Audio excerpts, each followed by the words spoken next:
question, the member for Don Valley North. Thank you, Mr. Speaker. My question is to the Minister of Environment, Conservation and Parks. Speaker, the Minister of Environment has been talking a lot about green steel. I wonder if the Minister can tell this House what is the green steel and what is the electrical arc furnace, and how will this change the way steel is produced in both Hamilton and Sault Ste. Marie, and what impact will this have on jobs and economic growth in both of these municipalities? Thank you, Mr. Speaker. Thank you. Minister. I would just like to thank the hardworking men and women, incredible people of Northumberland, Peterborough South, who've elected me.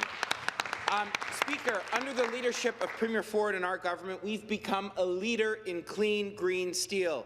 With our government's significant investment, Speaker, Ontario's manufacturing sector is breathing new life. Why does this matter, Speaker? Because in Ontario, it's not through punishing taxes on hardworking families that will ensure a prosperous, clean, green future, but it's through working with and leaning on the ingenuity and work ethic of the men and women of our Ontario steel sector. Men and women like my grandfather, who got off the boat and worked in the steel sector to provide opportunity for my family, Speaker. And thanks to the electrification of the arc furnace, thanks to working collaboratively with all levels of government, this Premier has ensured, through the electrification of the arc furnace, that we are going to see a 6 megaton reduction in greenhouse gas emissions, ensuring jobs for our future, jobs for men and women who choose Ontario for a more prosperous, cleaner future. Thank you. The supplementary question.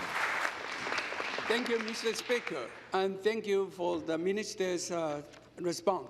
Speaker, the Minister well knows greenhouse gas emissions are how we measure the impact of the climate change.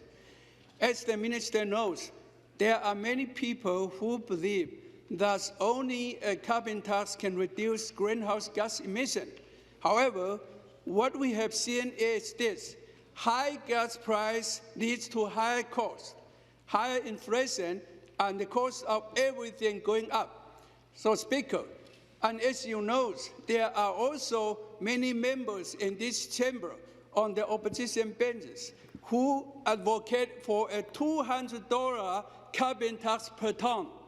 Speaker, my question to the Minister is this: how will this change impact greenhouse gas emissions in the province of Ontario?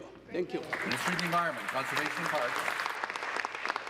Thank you, Speaker, and thank you to the member opposite for that question. Mr. Speaker, this Premier understands that it's not through the all-sizzle, no-steak talk but no action of previous governments' platitudes. It's through meaningful action that we're going to find solutions to the climate change problems that face us. It's through working with the steel sector that we've seen significant reduction in greenhouse gas emissions.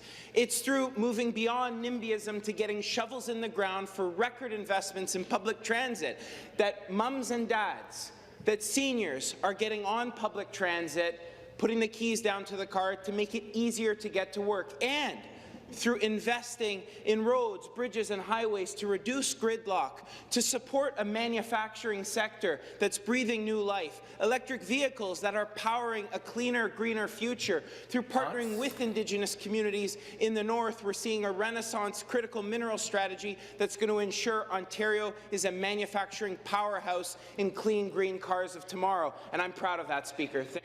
Next question, the member